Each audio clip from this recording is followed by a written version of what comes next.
Retour au Maroc à présent. Chakim Ben Moussa hausse le ton contre les grévistes qui persistent malgré l'accord signé entre les syndicats et le gouvernement. Hier, le ministre de l'Éducation nationale s'est exprimé devant la Chambre des représentants. Ben Moussa lui aussi persiste et signe. Il y aura des ponctions de salaire et même des suspensions contre ceux qui l'accusent de proférer des menaces et de poser des entraves à l'exercice de la profession. Le principal intérêt, c'est celui des élèves, dit-il. Candice Mazotomazik, bonjour. Bonjour Antoine Casalta, bonjour à toutes et à tous. Après plus de 3 mois de grève, malgré les enfants sans école depuis autant de temps, le bras de fer n'est pas tout à fait terminé. Oui, et il serait 500 grévistes selon une source syndicale à avoir été suspendus, alors qu'au ministère de l'Éducation nationale, on peaufine les derniers détails autour du nouveau statut des enseignants. Chakim Ben Moussa a évoqué les conséquences d'un tel arrêt sur les élèves.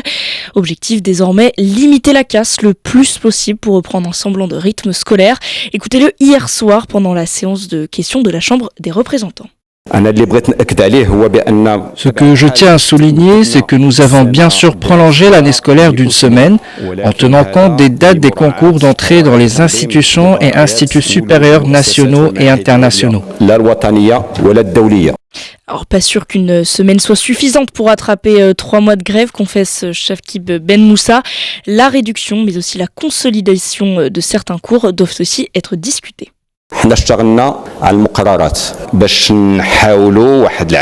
Nous avons travaillé sur les cours afin d'essayer de rassembler une partie des cours prévus pour qu'elles soient intégrées et nous avons essayé de nous concentrer le plus possible sur ce qui est essentiel pour que les étudiants puissent recevoir le cursus en entier.